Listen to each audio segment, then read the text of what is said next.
السلام عليكم ومرحبا بكم في فيديو جديد. اليوم ان شاء الله غادي نشارك معكم واحد الطويجين كيجي كيشهي وكيجي لذيذ لذيذ لذيذ. اليوم غادي نشارك معكم بالبطاطا الحلوه والبسباس والجلبانه، واحد الميلونج خطيره كيجي لذيذ بزاف. ما تخافوش انه يجي حلو الحلو لحقاش فيه بطاطا حلوه، ولكن البسباس كيهرس لي هذيك الحلاوه ديالها وكيعطينا واحد الطعم واحد المذاق رائع جدا جدا. انا عارفه هاد الطاجين غادي يعجب العشاقه ديال الطواجن ديال الخضره، غادي يعجبكم بزاف خاصه الناس الكبار كيبغيو الخضره في الطويجنات. غادي يعجبكم هذا الطاجين. المهم اول حاجه عندنا نصيب ديال الطاجين، غادي ندير فيه طرفه ديال الدجاج، ممكن تعوضوا باي لحوم عندكم اخرى، ولا ممكن ما ديروا لا لحوم ولا والو، راه كيجي بنين ولذيذ. درت هنا طريفه ديال الدجاج، زدت عليهم واحد البصله كبيره مشلضه، شويه ديال قزبر، وزدت عليهم واحد 3 فصوص ديال الثومه محكوكين، واحد نص حامضه نصيره، والتوابل راه ديال الطاجين راكم عارفينهم، تحميره، شويه ديال الخرقوم، شويه ديال البزار، شويه ديال السكينجبير، شويه ديال القزبر مطحون، وشويه ديال مليحه.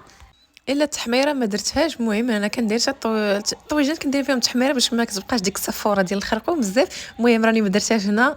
المهم غادا نزيد شويه ديال الزيت، شويه ديال المليحه، وغادا نخلي دوك الدجيجات او دوك الطرفه ديال الدجاج كيتقلاو ليا مزيان حتى كيشربوا ديك العطريه وكيطلقوا المذاق ديالهم. وغادا ندوز نقبب الدجيجه ديالي بحال شي جبيل، وغادا نزيد عليهم بطاطا الحلوه هي الاولى، وكما تشوفوا غادا نزيد عليهم البسباس اللي ما قطعتوش علاش يعني على 4، قطعتو على شكل هكا طروفه طوليين باش كيجيوني رقاقين باش دغيا يطيبوا ليا في الطاجين وما ياخذوش معايا وقت صغارين. وهنا راني جات دوك الطريفات ديال البسباس يعني باقين خضرين، باقين يعني ماشي كبارين ولا شارفين، يعني غيبقاو ما غيطيبوش، يعني جبتهم طريين. وزدت فوقهم جلبانه، واحد جوج فليفلات حارين، يعني الطاجين راه خاصو الحار، كيبغي الحار خصوصا في هذا البرد. وغادا نزيد عليهم واحد الكاس ديال الماء. فما تقولوش ليا ما نديرش الطاجين ما نديرش فيه الماء، يعني انا الطواجن ديما كندير فيهم الماء. يعني ملي غيكونوا عندك الوليدات في الدار ضروري غديري الماء، لحقاش الوليدات كياكلوا غير البلول، كيقول لك خمسي لينا غير البلول، الخضره ما كياكلوهاش. داكشي علاش كندير انا الماء في الطويجنات.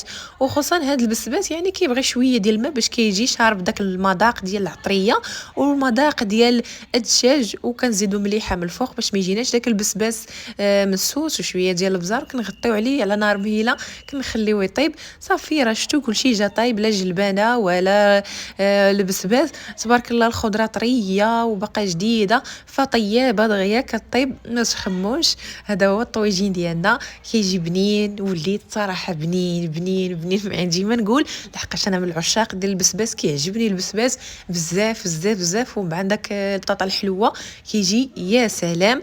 غدا اضافه اخيره غدا نزيد عليه واحد شويه ديال زيت الزيتون من الفوق، كيعطيه عاوتاني واحد المذاق رائع جدا جدا.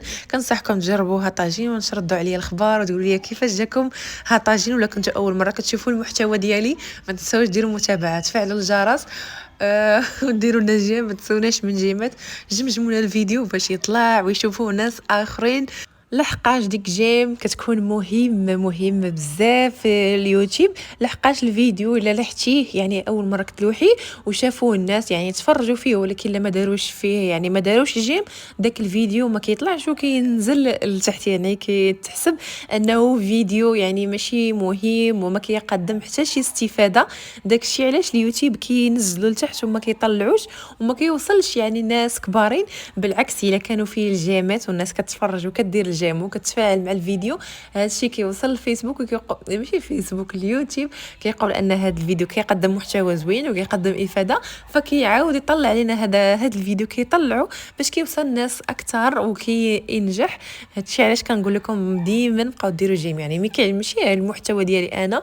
المهم فيما يعجبكم شي فيديو ضروري ديروا لي داك جيم، يعني ديك جيم هي ديال شكرا صافي. وكما شفتوا الطويجين ديالنا راني اللي حطيته معكم في التفاصيل باش تشوفوا كيفاش يعني المريقه ديالو جات خفيفه. المهم انا ما كنقويش الزيوتات وداكشي، ديما الطويجنات ديالي كيكونوا خفافين وفي نفس الوقت كيكونوا فيهم المذاق ديال البنه، ما كنكثرش بزاف الزيوتات. شكرا لكم بزاف على المشاهده والى اللقاء. واللي كنتو كتشوفوني عاوتاني في الفيسبوك ما تنساوش ديروا متابعه وجيم وبارطاج الفيديو. كنتمنى هذا الفيديو نال الاعجاب ديالكم، والى اللقاء في فيديو قادم ان شاء الله.